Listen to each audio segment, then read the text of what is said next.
Sejumlah lembaga swadaya masyarakat (LSM) yang menamakan dirinya Koalisi Bersih menyayangkan sikap segelintir anggota DPR RI yang mencoba melemahkan KPK dengan mengajukan rancangan revisi Undang-Undang KPK.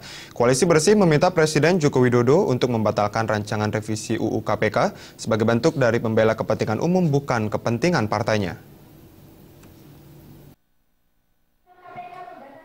Usulan sebagian anggota DPR RI untuk merencanakan merevisi Undang-Undang Komisi Pemberantasan Korupsi KPK sangat disayangkan oleh para aktivis lembaga swadaya masyarakat yaitu ICW, Walhi, Kontras, dan lainnya yang tergabung dalam Koalisi Bersih.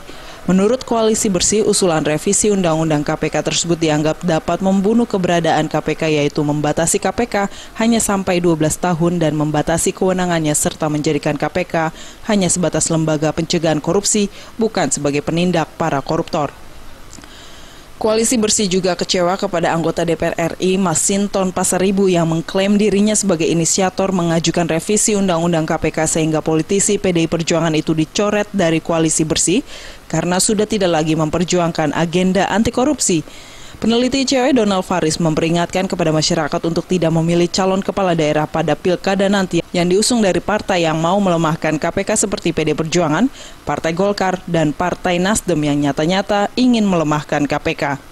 Sama-sama kita ketahui sejumlah partai yang ngotot melakukan revisi tersebut seperti PDIP, Golkar, dan Partai Nasdem. Itu adalah 3 partai besar yang paling banyak kadernya mendorong upaya revisi Undang-Undang KPK. Kami menghimbau kepada seluruh masyarakat, gunakan hak pilih Desember 2015 dengan cara tidak memilih calon kepala daerah yang berasal dari 3 partai tersebut paling tidak.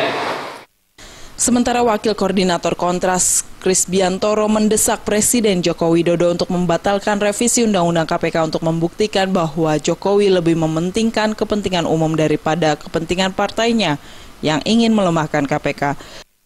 Saat yang kesekian kali ujian bagi Pak Jokowi, dan ini ujian terbesar. Berani nggak Pak Jokowi lebih tunduk kepada rakyat, kepada konstitusi, atau justru sebaliknya, Jokowi tunduk kepada partai.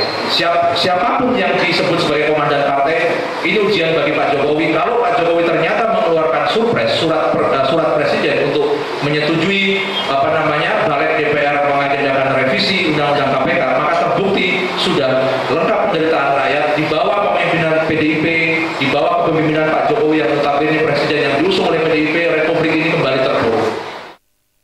Dari Jakarta, Wahyu Sadiat Moko melaporkan.